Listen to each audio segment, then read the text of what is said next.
လပ်ပခန်းနာတို့နဲ့ဒူဘိုင်းမြို့ရဲ့နောက်ွယ်ကလူအများစုမသိနိုင်ခဲ့တဲ့အရာများ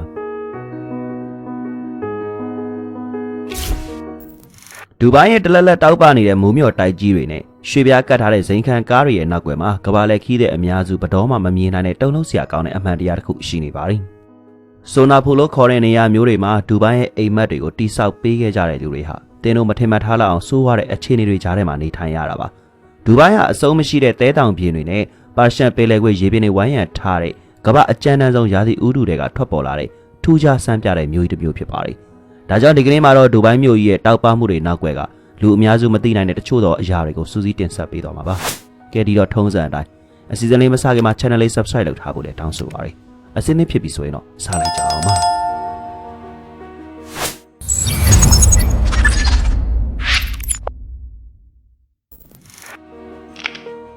ဘီလီယံနာတွေရဲ့ဇနီးလောင်ရွေးချယ်ပွဲများဒူဘိုင်းကအရန်အချမ်းသာကျွဲသွားတဲ့တထေးတွေကြားထဲမှာလည်းအိမ်နောက်ဘက်ရှာဖွေပေးတဲ့ဝန်ဆောင်မှုတွေအတော်လေးရေပန်းစားပါတယ်။အဲ့ဒီဘီလီယံနာကြီးတွေဟာအိမ်နောက်ဘက်ရှာဖွေပေးသူတွေရဲ့ကျွမ်းကျင်မှုကိုအလေးထားကြသလိုဒူဘိုင်းကတော့တထေးဖြစ်လာဖို့အတွက်လည်းအမျိုးသမီးတွေအပြိုင်ဆက်ကြိုးစားတဲ့ပွဲတွေလည်းပုံမှန်လိုကျင်းပလေးရှိပါတယ်။2016ခုနှစ်တုန်းကဆိုရင်တရုတ်နိုင်ငံကအမျိုးသမီးအပြို4000လောက်ဟာဒူဘိုင်းဘီလီယံနာတယောက်ရဲ့ဇနီးဖြစ်ခွင့်ရဖို့ရွေးချယ်တဲ့ပွဲမှာပါဝင်ခဲ့ပါတယ်။ပွဲစီစဉ်သူကတော့ရွေးချယ်ခံရတဲ့အမျိုးသမီး12ယောက်ကိုအနည်းဆုံးပိုင်ဆိုင်မှု9.8 တန်းရှိတဲ့တထေးတွေနဲ့တွေးဆောင်ပေးမယ်လို့ခရီးပေးခဲ့တာပါ။အလားမဲ့ပြိုင်ပွဲထထောင်ပိုပြီးခက်ခဲတယ်လို့ပြောကြတဲ့ဒီရွေးချယ်ပွဲကိုချန်တူးမြို့ကပန်းညံတစ်ခုမှကျင်းပခဲ့တာဖြစ်ပါတယ်။ပနာမာအဆင့်တွေပြီးတဲ့နောက်မှာတော့ပြိုင်ပွဲဝင်300ဟာနောက်ဆုံးအဆင့်ကိုတက်ရောက်နိုင်ခဲ့ပြီးမဲ့280ပဲတက်ရောက်နိုင်ခဲ့ပါတယ်။ဒီအမျိုးသမီးတွေဟာကျောင်းဆရာမတွေယောဂသင်တန်းဆရာမတွေဘွဲလွန်ကျောင်းသူတွေနဲ့အလှမဲ့ပြိုင်ပွဲဝင်ဟောင်းစသဖြင့်နယ်ပယ်အသီးသီးလာကြသူတွေပါ။အသက်ငယ်ဆုံးက18နှစ်ဖြစ်ပြီးအသက်အကြီးဆုံးကတော့48နှစ်ပါ။ရွေးချယ်ခံရတဲ့အဆင့်တွေကတော့3ဆင့်ရှိပြီးတော်တော်လေးလည်းတင်းကျပ်ပါတယ်။ပထမအဆင့်မှာတော့ရုပ်ရည်လှပမှုနဲ့ခန္ဓာကိုယ်အချိုးအစားပြည့်ပြည့်မှုနဲ့စစ်ဆေးပါတယ်။ဒုတိယအဆင့်မှာတော့ငွေကြေးရာကိုယ်ပိုင်ရက်တည်နိုင်မှုနဲ့အလောက်ကန်အခြေအနေကိုကြည့်ပါတယ်။တတိယအဆင့်မှာတော့အိမ်နောင်ရေးကျွမ်းကျင်သူတွေကနေသူတို့ရဲ့အခြေအနေနောက်ကြောင်းတွေကိုစစ်ဆေးတာပါ။နောက်ဆုံးမှာတော့ပြိုင်ပွဲဝင်တွေဟာသူတို့ရဲ့တငယ်ချင်းပေါင်းသင်းဆက်ဆံရေးကအစားဘဝအမြင်နဲ့ဝါသနာတွေထိကိုယ်ရေးကိုယ်တာကိစ္စတွေကိုတင်ပြရပါတယ်။အဲဒီထဲကမှအမျိုးသမီး12ယောက်ပဲဒူဘိုင်းကိုသွားပြီးဘီလီယံနာခင်မွန်းလောင်းနေတဲ့တွေ့ဆုံနေရတာပါ။ဒီတော့ဒီဖြစ်ရပ်ကိုကြည့်ရင်ဒူဘိုင်းရဲ့အလွန်မင်းချမ်းသာကြွယ်ဝမှုဟာကမ္ဘာပေါ်မှာဘယ်နေရာမှမရှိနိုင်တဲ့အခွင့်အလမ်းနဲ့အခြေအနေတွေကိုဖန်တီးပေးနိုင်တယ်လို့ဆိုပါတယ်။ဒူဘိုင်းရဲ့ချွေးမတစ်ယောက်ဖြစ်ရခြင်းတန်ဖိုးအခုဒူဘိုင်းရဲ့တထေးမိသားစုလက်ထပ်ပြီးဝင်သွားတဲ့အခါဘာဖြစ်မလဲဆိုတာပြောပြပေးသွားမှာပဲ။တကယ်နဲ့လက်တွေ့ဘဝဟာစိတ်ကူးရထားတဲ့ဇိမ်ခံနေထိုင်မှုထပ်ပိုပြီးရှုပ်ထွေးပါတယ်။တစ်ဖက်ကကြည့်မယ်ဆိုရင်တော့ဒါနာရီပုံမြင်တွေကလိုမျိုးအန်ဩစရာကောင်းတဲ့အခွင့်အရေးတွေကိုရရှိမှာပါ။စူပါကားတွေကိုစီးနိုင်မယ်၊တော်ဝင်ဆက်တဲ့ပါတီတွေကိုတက်နိုင်မယ်။ပြီးတော့ရွှေထုတ်ထားတဲ့ ATM ဆက်တွေကနေရွှေထုတ်ယူနိုင်မှာပါ။ဒူဘိုင်းဟာအမျိုးသမီးတွေကိုတင်မထင်မှတ်ထားတဲ့နီလန်တွေနဲ့လေးစားမှုပေးပါတယ်။မင်္ဂလာပွဲမှာမင်္ဂလေးဘက်ကတောင်းရရတာမျိုးလုံးဝမရှိပါဘူး။သူတို့သားမိသားစုကနေသူတို့သမီးမိသားစုအများများပေးရတာပါ။တကယ်လို့သူတို့သားမိသားစုကဒါကိုမတက်နိုင်ဘူးဆိုရင်သူတို့သမီးကိုပေးဖို့အတွက်အစိုးရစီကနေဒေါ်လာ2400လောက်ထောက်ပံ့ကြေးရှာထားလို့ရပါတယ်။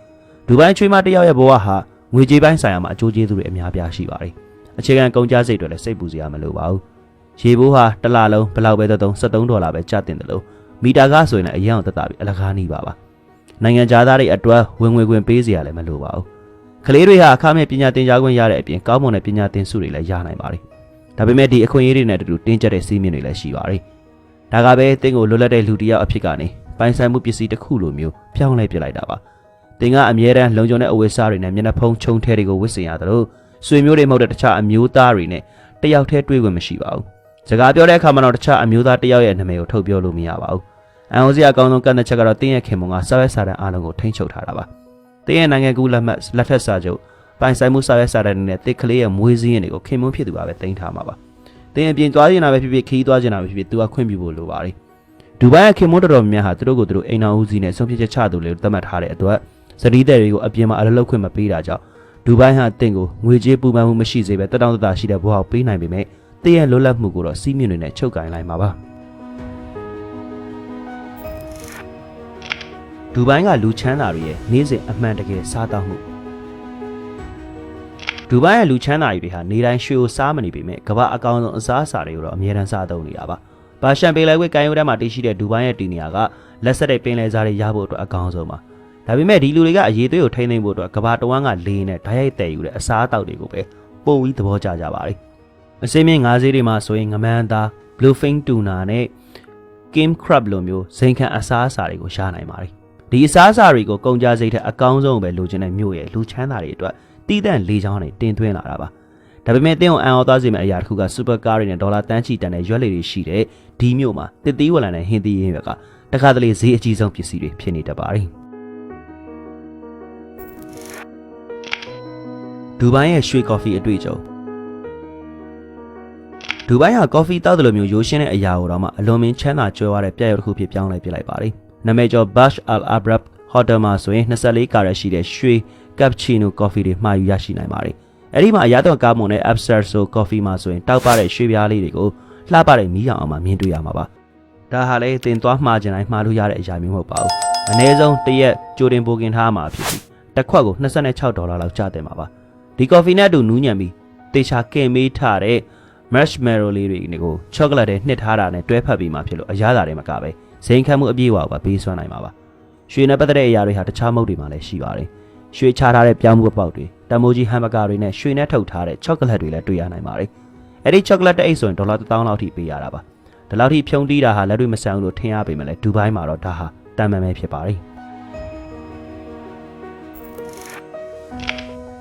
ရွှေကိုနေရာတိုင်းတွေ့ရခြင်းဒူဘိုင်းရဲ့ရွှေနဲ့ပတ်သက်တဲ့ဆက်ဆံရေးဟာလက်ဝတ်ရတနာစာရင်းထက်အများကြီးပိုပါတယ်မြို့အနှံ့ပြားမှာအထူးပြုလုပ်ထားတဲ့ ATM ဆက်တွေကနေရွှေတုံးတွေနဲ့ရွှေဒင်းကားတွေကိုထုတ်ယူလို့ရပါတယ်တကယ်တော့ဒါတွေဟာအပျော်တမ်းလုပ်ထားတဲ့ဆက်တွေမဟုတ်ပါဘူးလက်ရှိပေါက်စီအတိုင်းတနိုင်ချတစ်ခါရွှေစိမ်းလုံးတွေကိုအသစ်တင်ပေးနေတဲ့ခင်မီဆက်တွေပါနာမည်ကြီးရွှေဈေးမှာရွှေကိုအလေးချိန်အလိုက်ဝယ်ယူနိုင်ပြီးဈေးစစ်လုပ်လည်းရပါတယ်$30လောက်ဆိုရင်24ကာရက်ရွှေ1 gram လောက်ရနိုင်ပြီးရွှေအယောင်ဆက်ကနေ250 gram လောက်အထိရှိတဲ့ရွှေတုံးတွေကိုလည်းဝယ်ယူနိုင်ပါတယ်ဒါပေမဲ့တကယ်ကိုအကျော်အကြားဆုံးအချက်ကတော့ဒေသခံတွေဟာသူတို့ရဲ့ချမ်းသာမှုကိုပြဖို့ရွှေကိုဘယ်လိုသုံးသလဲဆိုတာပါဒူဘိုင်းကလူကုန်တန်းတွေဟာမျိုးကြီးပြကြီးတွေကအိမ်တလုံးစာတန်မှုရှိတဲ့ရွှေပြားကတ်ထားတဲ့ဖုန်းတွေကိုကင်ဆောင်ကြပါတယ်သူတို့ရဲ့အကြိုက်ဆုံးကားတွေကိုလည်းတစည်းလုံးရွှေပြားတွေနဲ့ဖုံးထားတာပါမျိုးထဲမှာရွှေမုံတွေဖြူထားတဲ့ cupcake တစ်စုံကို$1223နဲ့ရောင်းချပြီးရွှေလာအုပ်ထားတဲ့ရေခဲမှုန့်တစ်လုံးကိုတော့$816နဲ့ရောင်းချပါတယ်ဒီတော့ဒါတွေဟာကြွားတာတွေတသက်မဟုတ်ပါဘူးဒီအစားအစာတွေမှာသုံးတဲ့အရန်အောင်တန်းစင်နဲ့စားသုံးလို့ရတဲ့ရွှေတွေဟာကျန်းမာရေးအတွက်ဘေးကင်းရုံနဲ့မကပဲအလှပနဲ့ကျန်းမာရေးအတွက်ပါကြိုးကျေးဇူးရှိတယ်လို့ဆိုကြပါတယ်ရှောင်ကျဉ်ရမယ့်ယဉ်ကျေးမှုဆိုင်ရာအန္တရာယ်များဒူဘိုင်းမှာတင်မတီထားရင်ဥပဒေကြောင်းအရာပြဿနာတက်နေတဲ့ယဉ်ကျေးမှုစီမင်းတွေရှိပါတယ်ထိုင်တဲ့ပုံစံလိုမျိုးရိုးရှင်းတဲ့အရာကနေစကြည့်အောင်ပါတစ်ဖက်လူကိုတင်ရဲ့ခြေပွားပြမိတာဟာတော်တော်လေးရိုင်းပြတဲ့လုပ်ရလို့သတ်မှတ်ပါတယ်အကြောင်းကတော့ခြေထောက်ကိုခန္ဓာကိုယ်ရဲ့အညစ်ပတ်ဆုံးအစိတ်ပိုင်းလိုယူဆထားလို့ပါ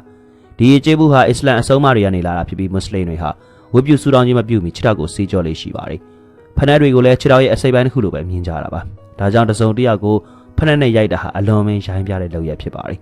်ဒါအသိငယ်တဲ့အချက်လို့ထင်ရပေမဲ့ဒူဘိုင်းကိုလာလည်တဲ့သူတွေဒါမှမဟုတ်နေထိုင်မဲ့သူတိုင်းအတော်ဒီယဉ်ကျေးမှုအယူအဆတွေကိုနားလည်ထားတာဟာအရေးကြီးဆုံးပါဝစ်စားစင်မှုစည်းကမ်းအောင်လည်းတရင်ကျက်ချမှတ်ထားပြီးဒါကိုချိုးဖောက်ရင်အဖမ်းခံရနိုင်ပါတယ်ဒူအထက်အဝယ်စားတွေရင်ဟိုက်တာတွေဒါမှမဟုတ်ပခုံးသားပေါ်တာတွေကိုဝေးလို့မရပါဘူး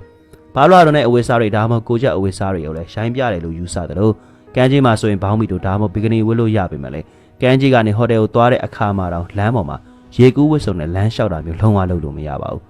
ဓာတ်ပုံရိုက်တဲ့စီကံလည်းအထူးတင်ကြထားပါတယ်ခွင့်ပြုချက်မရှိပဲလူတွေကိုဓာတ်ပုံရိုက်တာဟာတရားမဝင်ပါဘူးတကယ်လို့ social media ပေါ်မှာဒီလိုမျိုးဓာတ်ပုံတွေကိုတင်မယ်ဆိုရင်တော့ဒဏ်ငွေက RS server များပြည်ထောင်စုDirham 9 သိန်းလောက်အထိကိုပေးဆောင်မယ်ပြင်ထောင်ဒဏ်6လပါကြာခံရနိုင်ပါတယ်လူသဖြင့်မွတ်စလင်အမျိုးသမီးတွေကိုဓာတ်ပုံရိုက်တာဟာလုံးဝတားမြစ်ထားတယ်သူတို့ကိုနှုတ်ဆက်တဲ့အခါမှာလည်းလက်ဆွဲနှုတ်ဆက်လို့မရပါဘူးလူပုံအလဲမှာဆဲဆိုတာကိုလည်းလုံးဝပိတ်ပင်ထားပါတယ် UAE နိုင်ငံတွေမှာတော့လူလဲကောင်မှာဆဲဆိုတာမျိုးဥပဒေအရလုံးဝခွင့်မပြုပါဘူးဒါယဉ်ကျေးမှုအရာမကြိုက်တာမျိုးဒါမှမဟုတ်လူမျိုးအရာမျှော်လင့်ထားတာမျိုးတွေမဟုတ်ပဲပြင်းထန်တဲ့နောက်ဆက်တွေအကျိုးဆက်တွေရှိတဲ့ဥပဒေဆိုင်ရာသတ်မှတ်ချက်လည်းဖြစ်ပါတယ်တစုံတရာကိုအထူးသဖြင့်အစိုးရအရာရှိတယောက်ကိုအသေးဖြတ်တာဒါမှမဟုတ်စော်ကားတာဟာလည်းထောင်ဒဏ်2 နှစ်အထိကြာခံနိုင်ပါတယ်ဒါမှမဟုတ်ဒါရ2000လောက်အထိကိုဒဏ်ယူငွေရိုက်ခံရတယ်လို့2မျိုးစလုံးလည်းပေးအပြစ်ပေးခံရနိုင်ပါတယ် UAE နိုင်ငံဟာလူလူရဲ့စီကံကိုထိန်းသိမ်းဖို့အတွက်အရန်အလေးထားသလိုဒါဟာ online ပေါ်မှာလည်းအကျုံးဝင်ပါတယ် social media ပေါ်မှာတစုံတရာကိုစော်ကားတာဒါမှမဟုတ်ဂုဏ်သိက္ခာညှိုးနှောင်လုပ်တာဆိုရင်တော့ဒဏ်ငွေ2,500နဲ့9,000အထိကြာခံနိုင်ပါတယ်ကျောင်းတွေမှာတော့ဆဲဆိုတာကိုတင်းကျပ်ထားပေမဲ့လည်းကျောင်းတစ်ခုနဲ့တစ်ခုတော့အရေးယူဖို့ကွဲပြားပါတယ်ဒူဘိုင်းဟာနေထိုင်သူတွေရောလာလေသူတွေကိုပါလူပုံအလဲမှာအမြဲတမ်းယဉ်ကျေးစွာနေထိုင်မှုမျှော်နေထားတာပါတခြားနိုင်ငံတွေမှာပေါ့ပေါ့ပါပြောနေကြစကားလုံးတွေဟာဒီနေရာမှာတော့ဥပဒေကြောင်းအရာကြီးမားတဲ့ပြဿနာတက်သွားစေနိုင်ပါတယ် ဆွနာပူရဲ့ဖုံးကွယ်ထားတဲ့အမှန်တရားကမ္ဘာလက်ခီးသည်တွေကကျယ်ငါးပွင့်ဟိုတယ်တွေနဲ့လူလုံကမ်းခြေတွေကိုပြပြပပခန်းစားနေတဲ့အချိန်မှာဒူဘိုင်းမှာဆွနာပူလို့ခေါ်တဲ့ကမ္ဘာတခြားနေရာတစ်ခုရှိပါတယ်ဒါဒူဘိုင်းရဲ့အိမ်ဘက်တွေကိုတိစောက်ပေးခဲ့တဲ့ရွှေပြောင်းအလုပ်သမားတွေအမှန်တကယ်နေထိုင်တဲ့နေရာဖြစ်ပြီးအခြေအနေတွေကတော့တကယ်ကိုစိုးရိမ်စရာကောင်းပါတယ်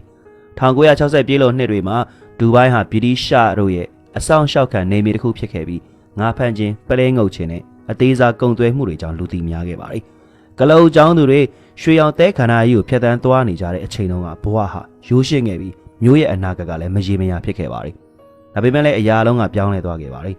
1966ခုနှစ်မှာတဲခန္ဓာရဲ့အောက်ကရေနံကိုရှာဖွေတွေ့ရှိခဲ့တာဟာကမ္ဘာအံ့ဩစရာအကောင်ဆုံးစီးပွားရေးတိုးတက်မှုအတွက်လမ်းစာဖြစ်ခဲ့ပါတယ်ဒီအချိန်ရုပ်တရက်ဆိုသလိုပဲဒူဘိုင်းဟာကမ္ဘာလုံးဆိုင်ရာတူးဖော်ရေးအချက်ချလို့ဖြစ်လာပြီးတကမ္ဘာလုံးကလူတွေဟာအခွင့်အရေးရဖို့အတွက်ဒီနေရာကိုစုပုံရောက်လာပါတယ်မျိုးလဲကောင်ရဲ့စိန်ခံမှုတွေနဲ့ဆွနာပူကအလုံသမားတွေရင်ဆိုင်နေရတဲ့ဆင်းရဲဒုက္ခကြားကွာခြားကြရတယ်တကယ်ကိုသိတာပါလေအပူချိန်50ဒီဂရီစင်တီဂရိတ်အထိရှိတဲ့မျိုးကြီးမှာအလုံသမားတွေဟာတကားပရင်ပေါက်ဒါမှမဟုတ်အေးပေးစနစ်ကောင်းကောင်းမွန်မွန်မရှိတဲ့ကျင်းမြောင်းတဲ့တဲအိမ်လေးတွေမှာနေထိုင်ရတာပါ